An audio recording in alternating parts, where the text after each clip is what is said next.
When Europe tore open in September 1939, the United States watched from an ocean's distance, unsure how long neutrality could hold. Factories stirred, plans shifted, and officers prepared for a war that felt both familiar and unknown. Yet in the middle of this modern rearmament, the Army quietly reaffirmed a relic, a pistol first drawn in an entirely different century, the Colt M 1911. Its frame was heavy, its origins older than many of the men now carrying it, and its reputation, though formidable, seemed out of step with the new machines rumbling toward the next war. Inside the Army's ordnance offices, critics whispered that the pistol no longer fit the age. They argued that it demanded too much steel, too much machining time, too much reverence for a design born before tanks, before dive bombers, before radar.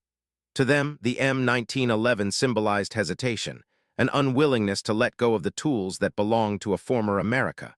The war ahead, they insisted, would not wait for sentiment. But thousands of miles away, on small Pacific outposts where the horizon met a quiet blue nothing, Marines cleaned the pistol's walnut grips with practiced calm. They knew its temper. They trusted its bark. For them, the pistol was not an artifact. It was the last shape of certainty in a world quickly unraveling. Its weight in the hand was a reminder that reliability mattered more than novelty, especially on islands where reinforcements might never come. There was history bound to that steel. The same pistol had once helped end a brutal insurgency in the Philippines, proving itself in close, chaotic fights where seconds defined survival.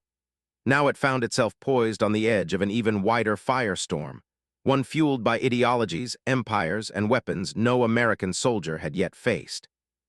Intelligence officers warned that any future conflict would push every tool of war past its intended limits.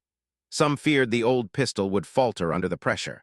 Yet others sensed a truth often forgotten in wartime, that the line between obsolete and indispensable is thinner than it appears. And as the world braced for what was coming, a single question lingered in the silence. How does a relic become the last weapon a soldier ever wants to give up?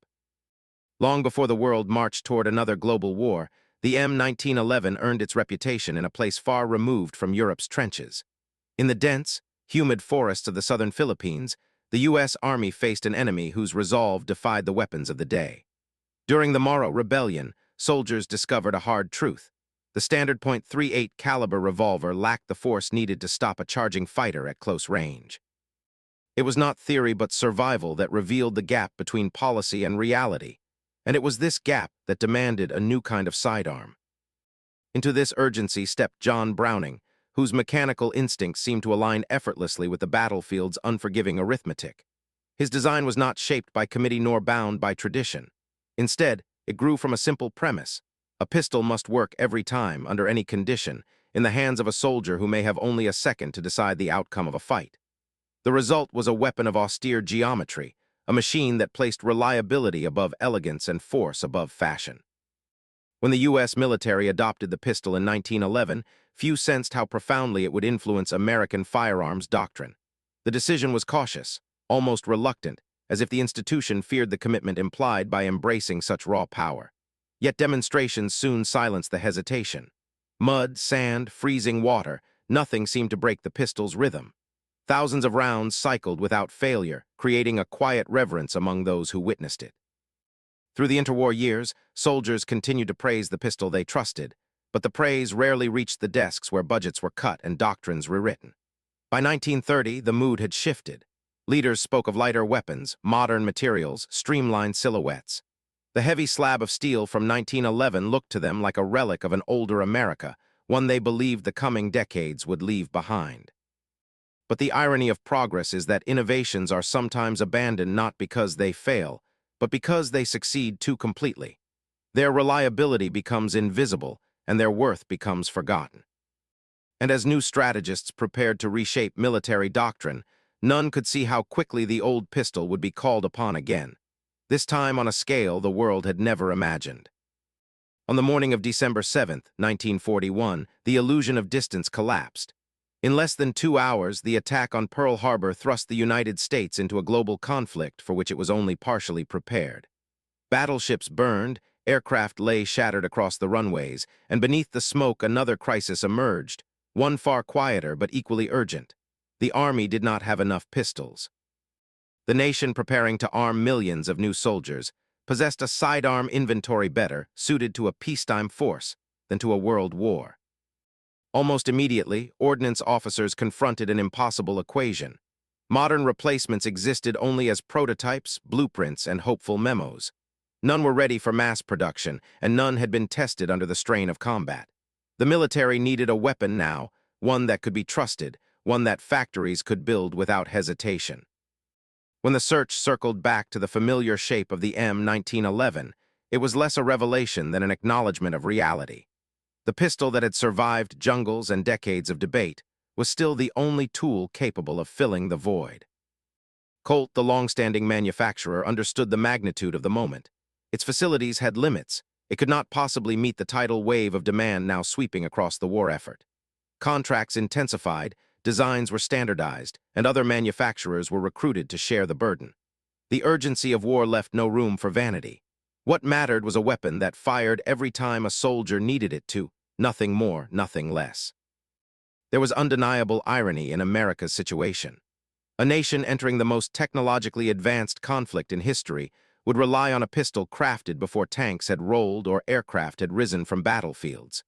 Yet for recruits who received the M1911 in those first weeks after Pearl Harbor, the weight of the steel felt both reassuring and bewildering. They held a piece of history, not a symbol of modern war, and they wondered how such an artifact could serve them in a world transformed by machines. But as the months unfolded, the core tension of the story sharpened. This old weapon, doubted by planners and overshadowed by newer designs, would now be asked to survive an entirely new age. And what followed would prove that the past, once dismissed, still had a say in the future that waited overseas. In the quiet years between the world wars, the U.S. Ordnance Boards imagined a new future, one shaped not by the lessons of muddy trenches or jungle ambushes, but by the clean geometry of European design. Across the Atlantic, modern armies were embracing lighter pistols, streamlined frames, and the rising popularity of the 9 cartridge. To American planners, these weapons embodied progress. They looked sleek, they handled easily, and they aligned neatly with a vision of warfare that favored speed and elegance over raw force. Among these foreign designs, the Browning Hi-Power drew particular admiration. Its double-stack magazine and modern contours appeared to be the blueprint for the next generation of sidearms. Officers who tested it spoke of efficiency, of the logical evolution of military pistols. In the Hi-Power, they saw a promise. The United States, too, could move beyond the heavy .45 that had defined its sidearm doctrine for decades. The old M1911, in their view, belonged not on a battlefield but behind glass, an artifact of a conflict the world hoped never to repeat. Yet admiration did not translate into adoption. Every attempt to replace the M1911 faltered as budgets tightened and priorities shifted. Research programs stalled. Experimental models gathered dust in armories. And when the Depression deepened, even the most ambitious proposals found themselves stranded between technical ambition and financial restraint. The War Department wanted something better, but it could not agree on what better truly meant, or how much it was worth. Through this inertia, the M1911 endured, not out of affection but out of bureaucratic gravity. It was already too established, too proven, too familiar to discard easily. Its machines existed, its blueprints were standardized, its training manuals written. In an era when the military shrank and resources thinned, the safest path was simply to leave the old pistol in place. And so, in the absence of a replacement, the weapon many officers dismissed as a relic remained the standard sidearm of the United States. There was a quiet arrogance in this attitude, a belief that future wars would resemble the clean diagrams drawn in staff colleges rather than the chaotic encounters that defined real combat. Lighter pistols seemed modern, heavier ones seemed outdated. The blunt truth, that stopping power mattered most when a soldier's life hinged on a single, desperate moment, was easy to overlook from the calm distance of peacetime offices. This blindness carried a deeper irony. By focusing on the elegance of new designs, planners ignored the reality that close-quarters battle does not reward style. It rewards certainty, and certainty is rarely lightweight. When war finally returned, it did not ask what weapon looked most modern. It demanded what weapon worked. The Pacific would erupt into dense, unforgiving engagements where seconds mattered. North Africa would unfold in dust and confusion, where reliability outweighed fascio. And the men who carried the M1911 some proudly, others reluctantly, would soon discover that the pistol so often taken for granted still held relevance carved from an earlier age. What they did not yet know was how violently those assumptions would be tested once American forces met an enemy waiting beyond the horizon. As America mobilized for a global conflict, a parallel battle unfolded not on the front lines, but in classrooms, testing ranges, and ordnance offices. Analysts steeped in new doctrines shaped by mechanized warfare argued that the age of large-caliber pistols was ending.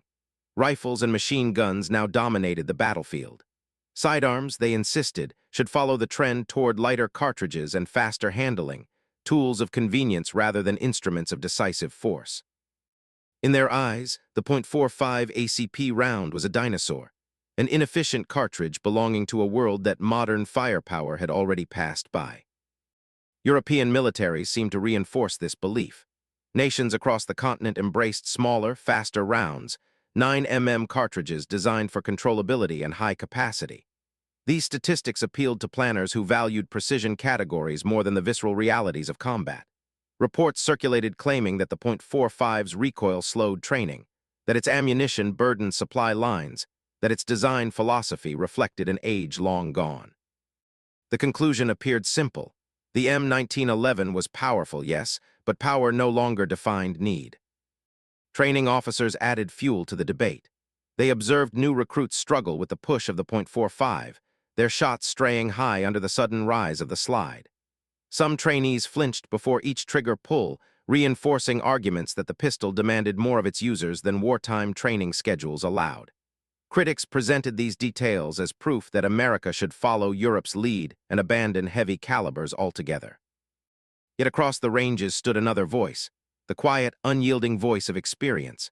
Veterans of earlier wars, men who had carried a sidearm not as a symbol but as a lifeline, insisted that power mattered most when a weapon was drawn under desperate circumstances.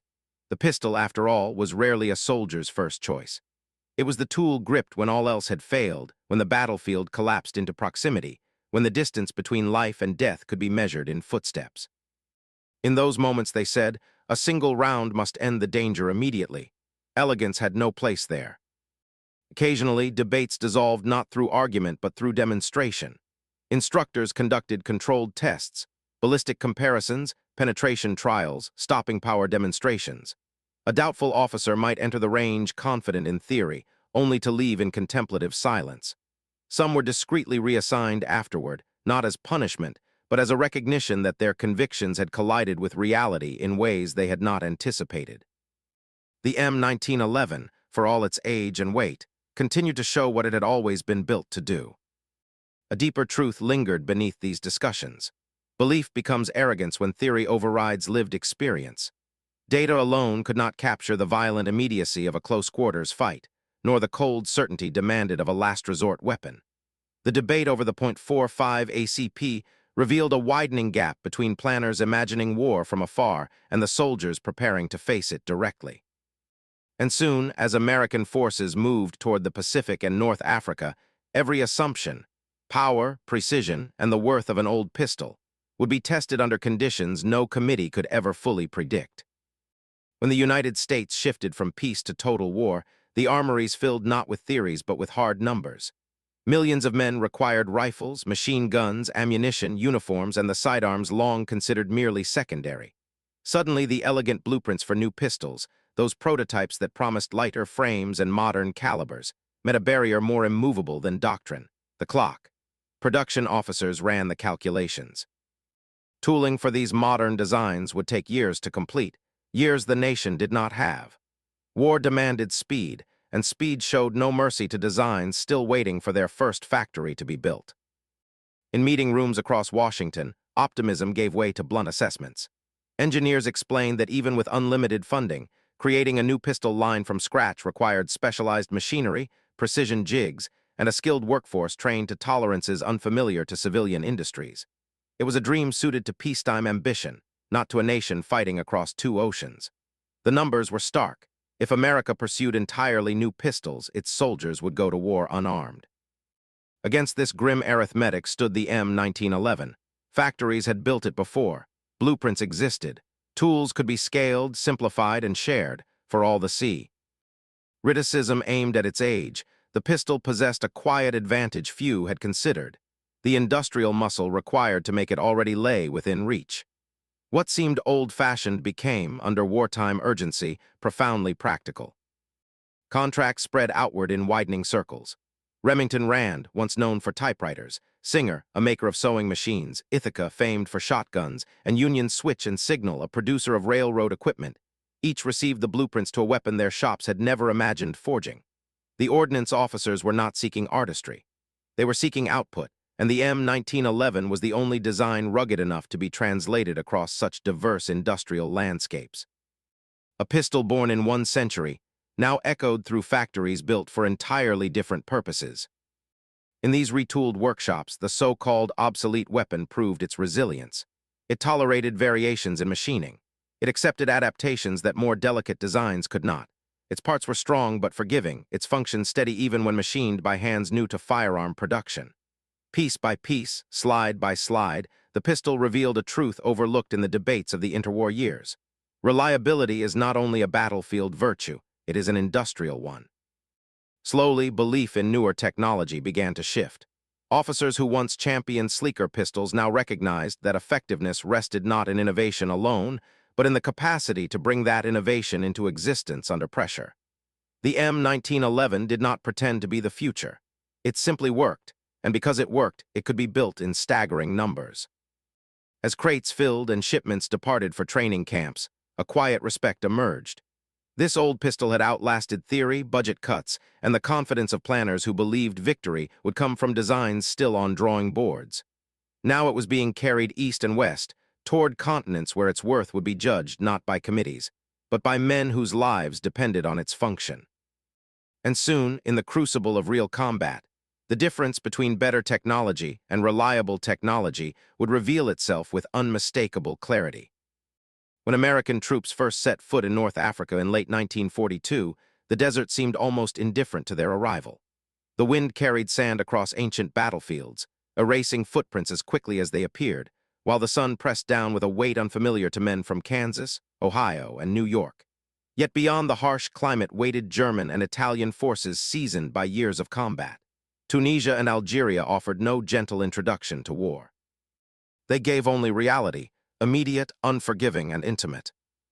The first clashes revealed the limits of distance. In open terrain, rifles and machine guns dictated the tempo, but the battlefield did not remain open for long. Towns, villages, and narrow alleys forced engagements into tight corners where a rifle's length could become an obstacle instead of an advantage. Patrols stumbled into close-range ambushes, where enemy fighters appeared suddenly from doorways, stairwells, and blind spots carved by ancient stone walls. In these moments, measured training dissolved, leaving only instinct and the weapon closest to the hand. Here, riflemen learned a lesson their instructors had tried to articulate but could never fully convey. At 10 feet, there is no time for deliberation. Stopping power becomes absolute, and in that narrow window between surprise and survival, the M1911 made its presence known. Soldiers who once doubted its relevance now gripped it with a new understanding. Whatever the debates in Washington, in the alleys of North Africa, the question was simpler: did the weapon end the threat? As adrenaline surged, the pistol's heavy recoil, so often criticized in training reports, mattered little. Under fire, the sharp rise of the slide seemed almost invisible, absorbed by instinct and necessity. What mattered was the response, the deep thud of a .45 round striking with decisive force.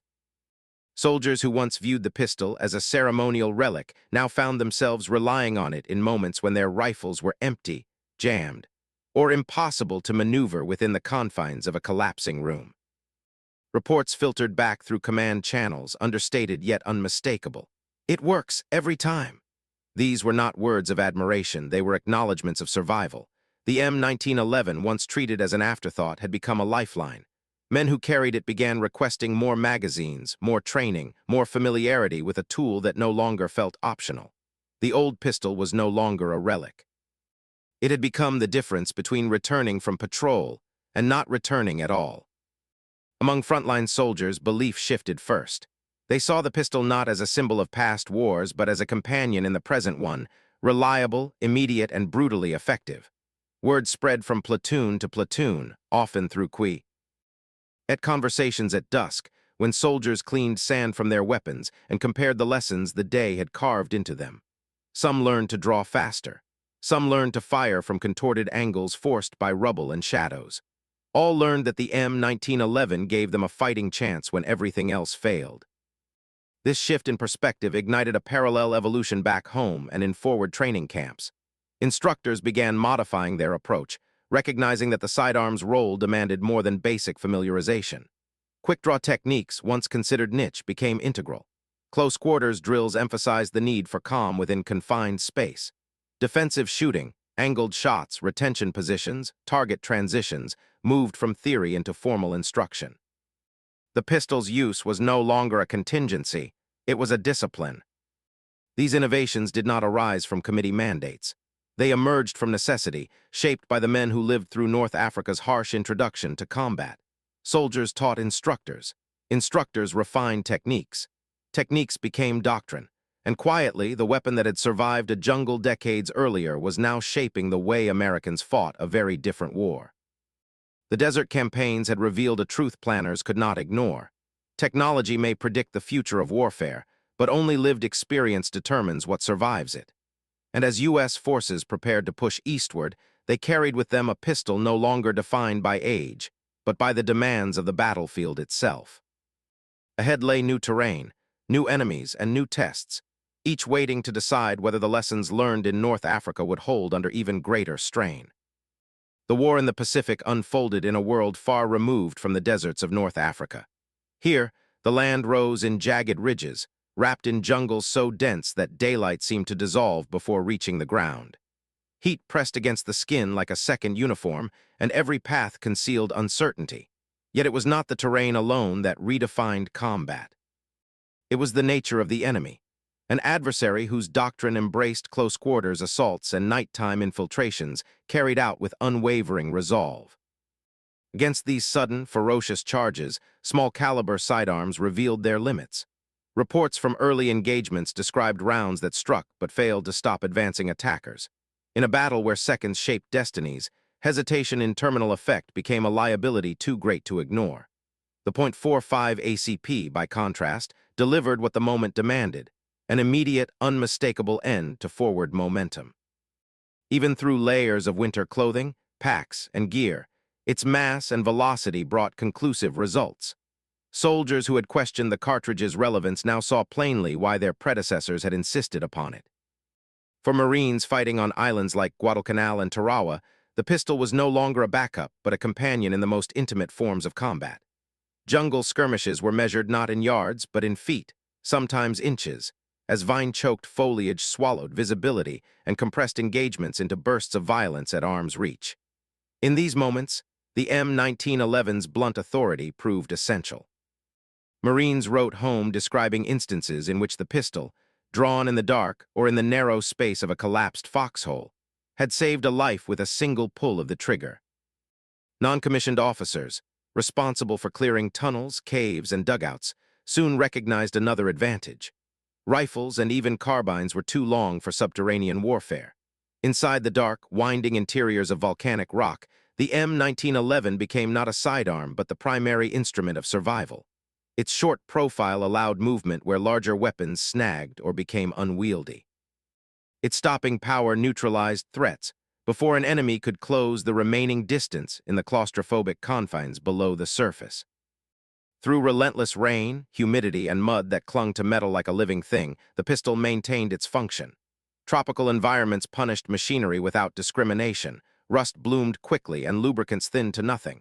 Yet the old design endured. Its tolerances, once criticized as crude, became an advantage in the jungle's unpredictable climate. Marines trusted the pistol because it tolerated the same hardships they did. In a theater defined by extremes, its reliability became a quiet symbol of endurance. As the pistol's reputation grew, ordnance engineers back home worked to support the demand. Factories refined heat treatment processes to improve the slide and frame's resistance to wear. Interchangeability of parts, a critical requirement for wartime logistics, improved due to stricter machining standards introduced under pressure. Production lines learned to adapt, streamlining steps without compromising strength. What had once been a design rooted in the early 20th century now reflected Th. refinements of modern mass manufacturing. This combination of field performance and industrial adaptation reshaped perceptions across the military.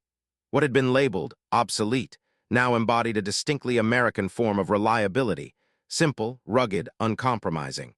In the Pacific, the M1911 silhouette carried a meaning beyond its steel. It represented a weapon that met the worst conditions and refused to fail. Yet the story did not end with survival. The pistol's role in the Pacific raised new questions about the future of hand-to-hand combat, about the nature of close-range engagements in a war increasingly defined by mechanization, and about the enduring value of tools built not for elegance but for certainty. Ahead, more islands waited, each one a different crucible, each ready to test whether the lessons carved into the jungles of the Pacific would hold as the war pushed closer to Japan itself. When the United States committed itself to a global war, the scale of the task before its factories surpassed anything the nation had attempted. Millions of soldiers would cross oceans, fight on unfamiliar continents, and depend on their equipment with a trust so absolute that failure could never be part of the equation. Rifles, machine guns, tanks, and aircraft consumed vast industrial attention. Yet in the shadow of these giants, a quieter pressure mounted, the need to produce a flawless sidearm in numbers no previous war had required. The M1911, simple in silhouette but unforgiving in precision, had to be made not by the thousands but by the millions. Factories that had once crafted peacetime goods were now asked to deliver instruments of survival.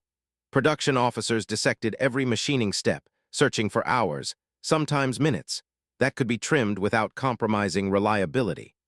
The geometry of the slide rails, the angle of the feed ramp, the heat treatment of the barrel, all were examined under the relentless urgency of war. Engineers refined cutting tools, simplified fixtures, and redesigned jigs to reduce the number of passes a part required. What resulted was not a new pistol, but a new philosophy of production, efficiency without sacrifice. From this pressure emerged the M1911A1, a revision subtle enough to escape the casual eye yet transformative in the hands of a soldier. A shorter trigger, relief cuts behind the trigger guard, a longer grip safety spur. Each refinement addressed ergonomic details that frontline troops had reported from North Africa and the Pacific. The pistol no longer merely fit the doctrine, it fit the men who carried it. And in these small changes lay a recognition that even the most proven designs can evolve when shaped by the realities of battle. But refinement meant little if the pistols produced in one factory could not accept the parts produced by another. Wartime logistics depended on interchangeability, and interchangeability demanded a level of consistency across manufacturers that bordered on the impossible. Inspection regimes became uncompromising guardians of quality.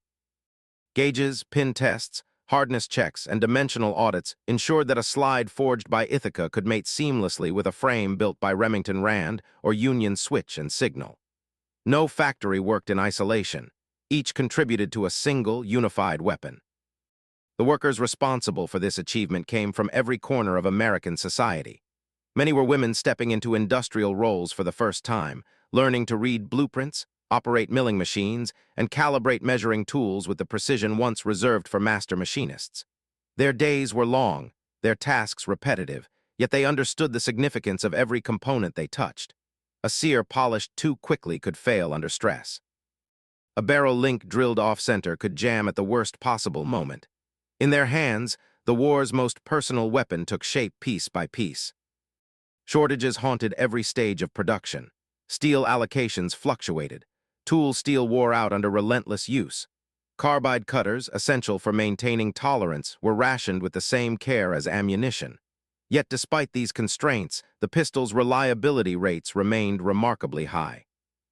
Reports from testing grounds confirmed that even the newest manufacturers, those who had never built a firearm before the war, were producing pistols that met the same exacting standards as Colt itself. It was an industrial symphony composed under pressure, guided by the simple idea that a soldier should never doubt the tool entrusted to them. As production increased, so too did the appreciation for what this obsolete design had become. It was no longer just John Browning's invention. It was the result of thousands of hands, thousands of hours, and thousands of decisions made under the weight of urgency. The M1911 did not change because it had to. It changed because the war required perfection, and perfection demanded evolution. By the time American forces advanced across Europe and deeper into the Pacific, the pistol had achieved something rare in military history. A weapon originally shaped by turn-of-the-century combat had been reborn through the discipline of mass manufacturing. Innovation had not come from new blueprints or unexpected technological leaps. It had emerged from perfecting an old design until it could serve a modern war without hesitation. The struggle of industry versus time had forged an instrument ready for the battles still ahead. Battles where even the most meticulously crafted weapon would face conditions no factory could fully predict. And as the war entered its next phase, the question lingered. How would the pistol endure when the front lines shifted toward the heart of Europe itself? When Allied forces crossed the Channel on June 6, 1944, they stepped into a landscape crafted for defense. The fields of Normandy were not open plains. They were a maze of hedgerows, ancient earthen walls crowned with thick vegetation, impossible to see through and harder still to fight across. What appeared peaceful from the air became, at ground level, a labyrinth of narrow lanes, sudden corners, and blind intersections where an enemy could remain unseen until the moment of engagement. Rifles, so effective on open ground, now felt unwieldy, their barrels catching on branches and earthen banks as soldiers tried to maneuver through the green corridors of France. Combat in this new environment unfolded not in sweeping lines, but in bursts of proximity. A patrol might advance 50 yards in silence before encountering resistance measured in feet rather than meters. German defenders used the terrain with disciplined precision, striking from concealed positions and then disappearing again into the thick cover. For American infantrymen, the battle often collapsed into chaos, gunfire erupting at distances too short for careful aim, too abrupt for standard tactics. In these moments, the sidearm, long seen as secondary, became vital. The M1911, heavy on the hip, found its purpose in the split seconds when a rifle's length became a liability instead of an advantage. The experience of paratroopers revealed this truth even more starkly. Dropped behind enemy lines on D-Day, members of the 82nd and 101st Airborne Divisions found themselves scattered, isolated, and forced to improvise their way through darkness and confusion. Many landed far from their intended drop zones without access to their full equipment. Rifles were lost in trees, submerged in flooded fields, or damaged on landing. What remained were the weapons strapped to their bodies, their knives, grenades, and the M1911. In the hours before units reassembled, these pistols became the paratroopers' first and sometimes only line of defense. Combat reports from those chaotic early hours describe brief, violent exchanges as small groups of airborne soldiers encountered German patrols in barns, orchards, and narrow stone passages. In such confined spaces, the M1911 offered exactly what the moment required: immediate force, reliable cycling, and the ability to deliver stopping power with a single shot. Veterans of the airborne divisions later spoke of the pistol not as an accessory, but as a companion that had seen them through the most uncertain night of their lives. Each account reinforced a growing belief already nurtured in North Africa and the Pacific. When fighting closes in, the .45 is not a luxury. It is a necessity. As the Allies pushed inland, the pattern repeated. In fortified villages where stairwells, attics, and cellars became battlegrounds, infantrymen relied on the pistol to clear rooms where a rifle could not be brought to bear quickly enough. German resistance in these urban spaces was fierce and disciplined, forcing Americans to move with caution through shattered buildings where every doorway concealed potential danger. The M1911, simple in function and immediate in effect, served as the final tool in a soldier's arsenal when distance vanished and reaction became everything. Word of the pistol's performance traveled beyond American lines. German prisoners of war, many seasoned veterans of the Eastern Front, expressed respect and at times open apprehension toward the .45 ACP. Some had witnessed its impact on the battlefield or seen its effects in close-quarters fights where cover offered little protection. To them, the American sidearm seemed less a relic than an instrument designed for the brutal clarity of a face-to-face encounter. Their comments collected quietly in after-action interviews, lending unexpected validation to a weapon long dismissed by American planners as outdated. As Europe's campaign intensified, the contrast between theory and practice became impossible to ignore. The same pistol once criticized for its weight, recoil, and age now appeared indispensable. Its performance in hedgerows, villages, and among the airborne transformed perceptions throughout chain of command. Officers who had once argued for lighter calibers now saw the cost of hesitation. Soldiers returning from patrol spoke of the pistol as a lifeline rather than an accessory. And training programs adapted once again, incorporating the lessons written in the fields of Normandy. This was the turning point, not a single battle or moment, but a gradual recognition forged through countless encounters across France. The M1911, born in another era, had proven itself irreplaceable in a modern war. Its reliability was no longer an assumption. It was a fact recorded in reports, in testimonies, and in the quiet gratitude of soldiers who had trusted it at the closest range. Ahead lay the push toward Germany, across rivers, forests, and cities that would test every weapon the Allies carried. And as the structure of the war shifted once more, the question emerged. How far could a design from 1911 carry an army fighting in 1944? In December 1944, the Ardennes forest seemed to exhale winter itself. Snow gathered on pine branches in heavy silence, and temperatures fell so sharply that metal burned at the touch. It was here, in a landscape that concealed danger beneath its calm exterior, that Germany launched its final great offensive of the war. The Battle of the Bulge began not with a gradual escalation, but with sudden rupture. Fog rolling in, artillery hammering the tree line, and American units finding themselves enveloped by an enemy they believed too weak to strike. The front bent, then fractured, leaving soldiers to fight in conditions that punished both man and machine. Cold bore down with mechanical cruelty. Lubricants thickened inside rifle actions until triggers refused to reset. Bolts froze, magazines jammed. In the chaos of the opening days, soldiers discovered that even well-maintained weapons could falter when the air was sharp enough to crystallize breath. The battlefield became a contest not only of firepower, but of endurance against a winter designed to break resolve.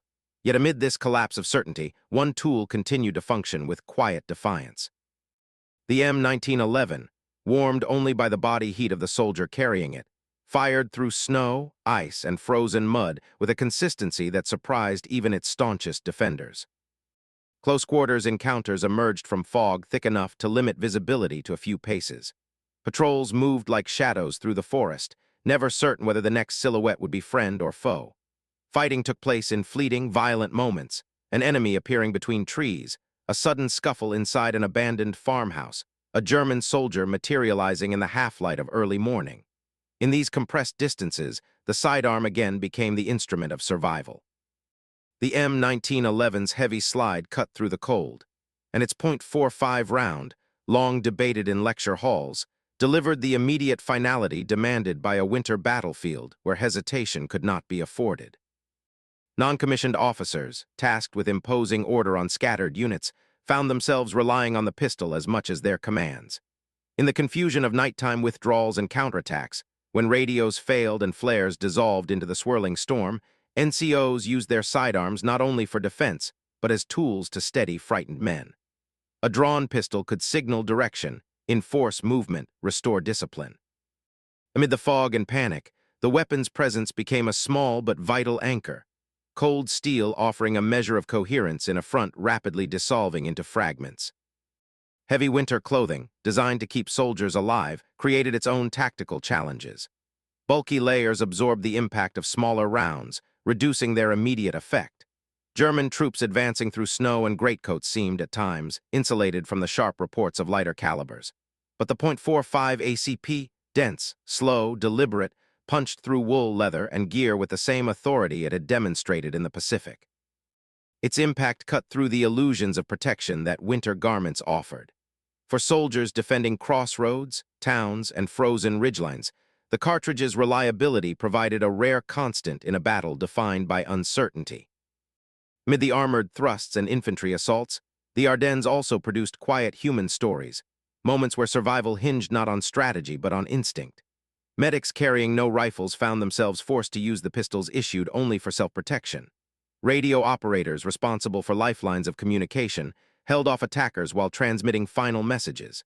Supply clerks and drivers, surprised by sudden breakthroughs, reached for the one weapon they could draw without delay. These individuals were not trained for close combat, Yet the simplicity of the M1911 allowed them to defend themselves when the front collapsed around them. As the battle stretched into its darkest days, the pistol took on a meaning that transcended its meccani. Purpose. It became a psychological anchor, reassurance that even when lines failed, when visibility vanished, when rifles froze and confusion spread through the snow-choked forest, a soldier was never entirely unarmed. The weight of the pistol in a coat pocket or holster reminded men that they still had agency, still had a final means to resist the winter and the enemy pressing through it. In a campaign shaped by doubt, that assurance mattered. By the time the skies cleared and armored columns forced the German advance to a halt, the Ardennes had reshaped the army's understanding of its own weapons. The M1911 was no longer merely reliable. It had proven indispensable in conditions designed to expose every weakness. And as the Allies pushed toward the Rhine and the war's end drew nearer, another question formed quietly within the ranks. What role would the old pistol play when the conflict shifted from forests of survival to the cities that waited inside Germany itself? As the war neared its final year, the U.S. Army Ordnance Department began assembling the enormous body of data gathered from every theater of operations. Reports came from Europe, the Pacific, the Mediterranean, and from the training grounds that had fed millions of soldiers into the conflict. Their purpose was simple: determine which weapons had endured the pressure of modern war and which had merely survived it. When analysts reached the section devoted to sidearms, the conclusions were clearer than anyone expected. Reliability records for the M1911 and its wartime variant, the M1911A1, surpassed every other American pistol tested. Under laboratory conditions, alternatives performed adequately. Under battlefield conditions, frozen nights in the Ardennes, monsoon rains in the Pacific, dust-filled alleys of North Africa, none matched the consistency of the old .45. Malfunctions were rare. Catastrophic failures, the kind that rendered a weapon unusable, were statistically negligible. In a war that punished every mechanical weakness, the pistol's ruggedness stood out less as an advantage and more as an anomaly. Teams responsible for recovering battlefield weapons provided further evidence. Pistols retrieved from foxholes, shell craters, and abandoned trenches often bore the scars of heavy use. Mud packed into the slide serrations, rust creeping along the hammer, grips worn smooth by months of handling. Yet many of these pistols still functioned after minimal cleaning. Armorers reported that parts most likely to fail under strain, springs, pins, extractors, rarely did. The design's architecture, simple and uncompromising, allowed it to endure environments for which it had never been intentionally built. More revealing still were the testimonies of soldiers who had carried the pistol in combat. Surveys conducted in late 1944 and early 1945 asked troops to rank their confidence in the weapons assigned to them. The results were unmistakable. The M1911 ranked highest in trust, not because it was modern, but because it had delivered when nothing else could. Infantrymen, paratroopers, Marines, medics, engineers, across the branches and specializations, preference converged on the same conclusion: they would choose the .45 again, and again, and again. The ordnance officers studying these responses understood that preference alone could not dictate policy. Yet the reasons behind those preferences carried undeniable weight. Soldiers valued the pistol for its immediate effect in close quarters, its ability to function when heavily soiled, its resistance to cold and heat, and its straightforward maintenance. A broken part could often be replaced with items from another pistol, regardless of manufacturer. A jam could usually be cleared in seconds. Where more delicate designs faltered under stress, Browning's creation endured with quiet predictability. Combat footage captured by frontline cameramen added visual confirmation to the written reports. Across Europe, men could be seen advancing through doorways and ruined buildings with the pistol drawn, its profile etched against the rubble of cities retaken street by street. In the Pacific, film showed Marines emerging from jungle clearings or cave complexes, the M1911 still in hand, after firing at opponents invisible only moments before. Even in moments where the camera held steady for only an instant, the pistol appeared as a recurring constant, simple, rugged, always present. By early 1945, the analytical picture was complete. The data showed not only that the M1911 performed well, but that it had outperformed every standard and expectation set for it. In meetings across Washington and Aberdeen, a decision formed quietly but firmly. After the war, the pistol would remain the U.S. military's standard sidearm. No replacement program under consideration offered the same combination of reliability, manufacturing efficiency, and battlefield credibility. Newer designs existed, but none carried the trust forged throughout years of hardship. With this decision, the turning point became irreversible. The weapon once dismissed as outdated had proven itself in the crucible of 20th century warfare, not by innovation alone, but by the accumulation of thousands of interactions where survival depended on a single mechanical action. Belief had inverted. What had begun the war as a relic now exited it as an institution. And as the reports were filed and the war approached its closing battles, another realization surfaced, one that would shape the final chapters of the pistol's wartime story. The greatest test of the M1911 had not been recorded in memos or charts. It had been written in the hands of the men who carried it into harm's way. When the Second World War ended, the world did not return to quiet. It shifted into a new and uneasy geometry, a global standoff defined not by trenches or amphibious landings, but by alliances, deterrence, and the looming presence of nuclear strategy. Militaries reevaluated their weapons with a colder logic, searching for standardization across nations now bound together under NATO. Small-caliber ammunition, lighter loads, and higher magazine capacities became the fashionable priorities. European partners embraced the 9-cartridge as the future of sidearms. Yet even as these trends converged, the United States resisted the pull. The M1911, battered but vindicated by war, remained in the holster of the American soldier. The decision was not born of nostalgia. It came from the kind of memory nations retain through the men who must carry their weapons into battle.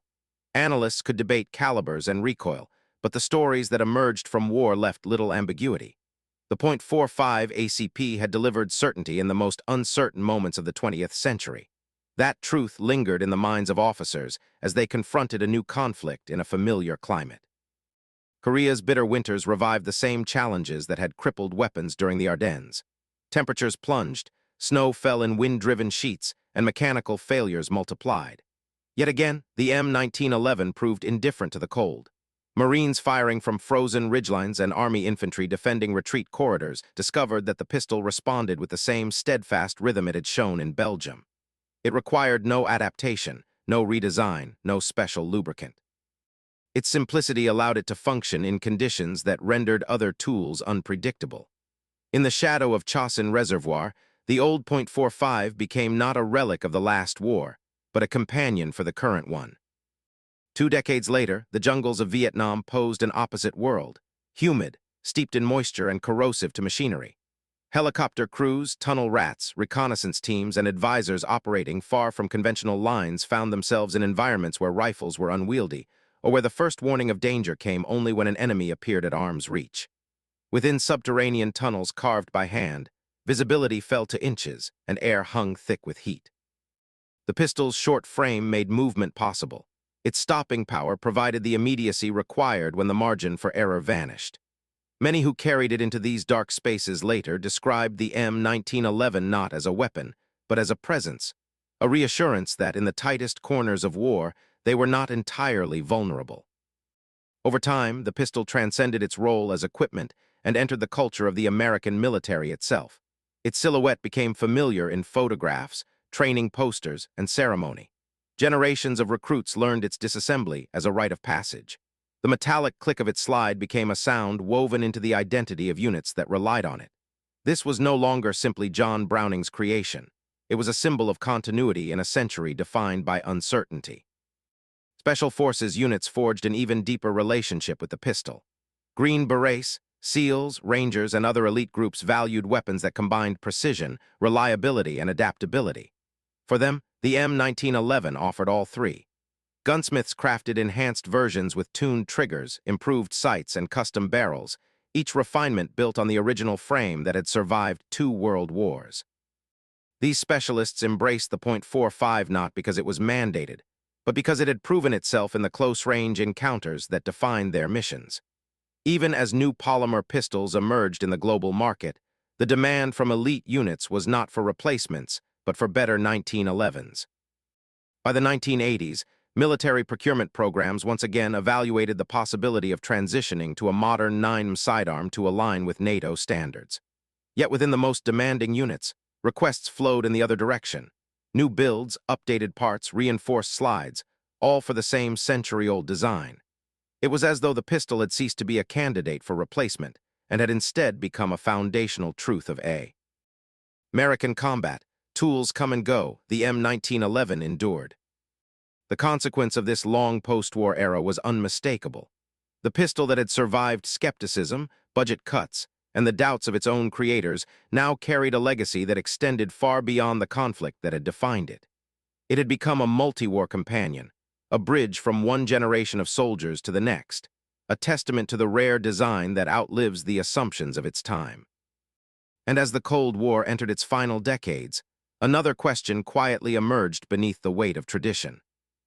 If an old weapon could survive so many new eras, what would finally be required to replace it? By the late 20th century, the world's militaries looked increasingly alike. Alliances demanded more than shared strategy. They required shared logistics, common calibers, interchangeable ammunition, unified supply chains that could support forces spread across continents. NATO, seeking cohesion among its members, pressed for the standardization of 9mm sidearms. Lighter cartridges, higher magazine capacities, and streamlined training programs aligned neatly with the alliance's vision of a modern battlefield. For the United States, this pressure grew louder with each passing year. The M1911, heavy and chambered in .45 ACP, stood apart from the emerging consensus. After decades of deliberation, the transition came in 1985. The Beretta M9 officially replaced the M1911 as the standard U.S. military sidearm. The decision reflected not dissatisfaction with the old pistol, but a recognition of political reality.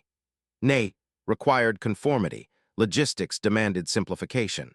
The sleek, double-stack 9 represented a future built not on the lessons of earlier wars, but on the calculations of alliance warfare. To many observers, it seemed the final chapter of a weapon whose origins stretched back to the era of horse-drawn artillery.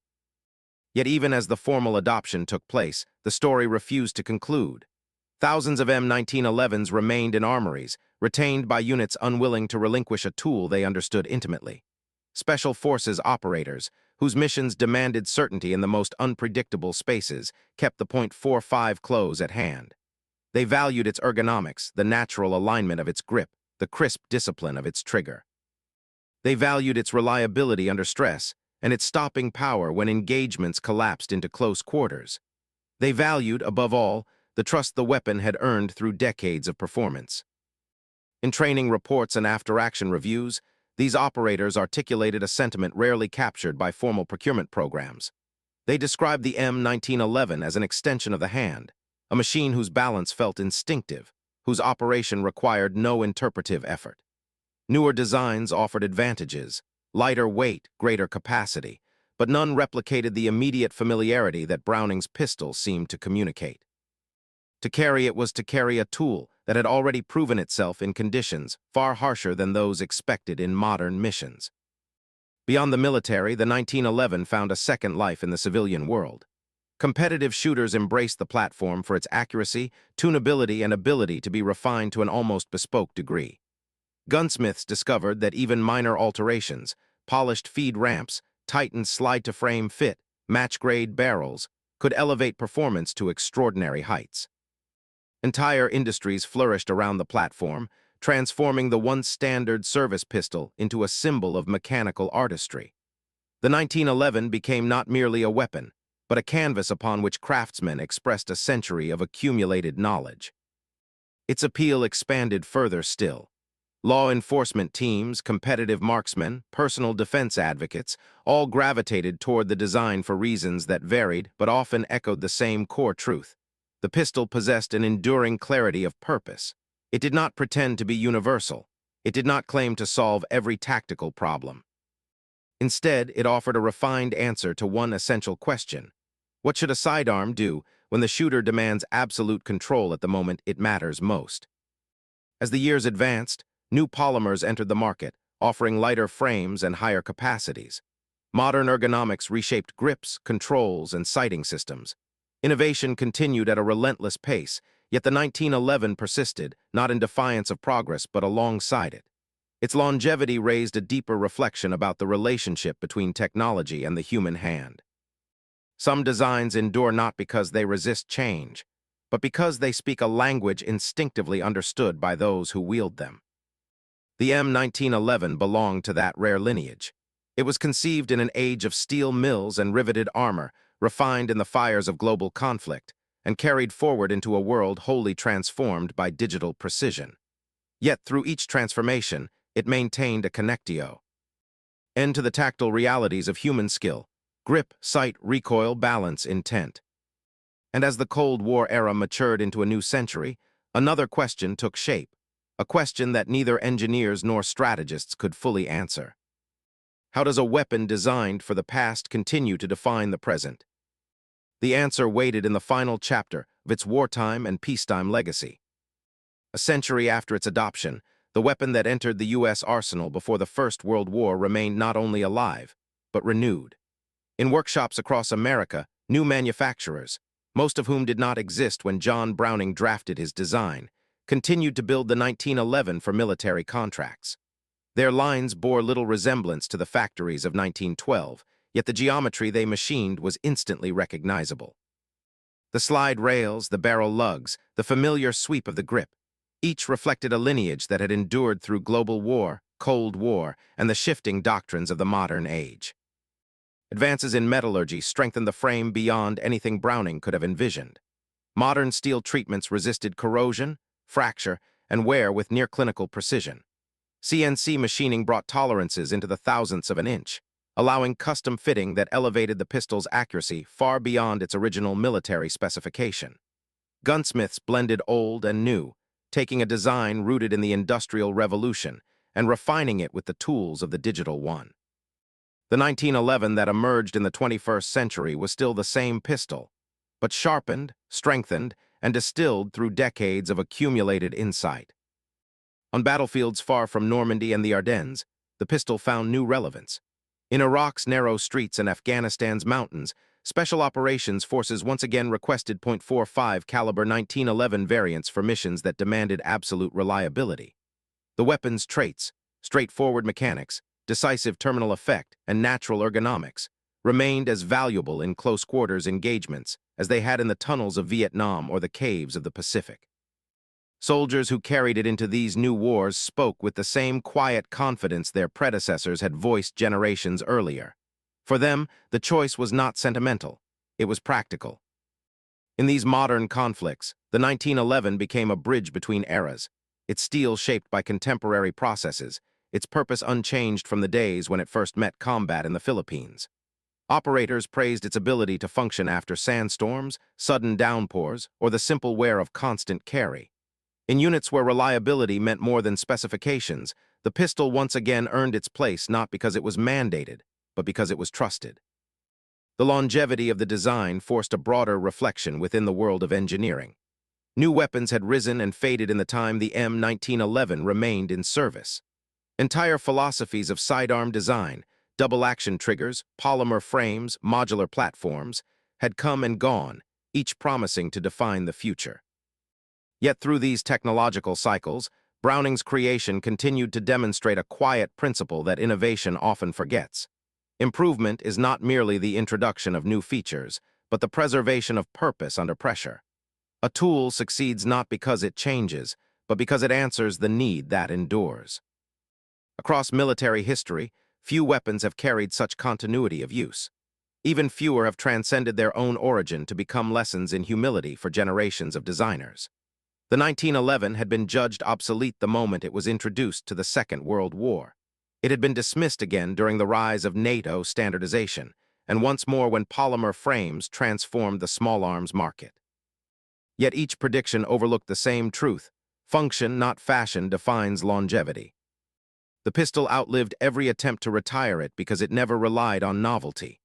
It relied on certainty, the certainty that, in the final moment when a soldier needs a weapon to work without hesitation, simplicity and force matter more than trend or theory.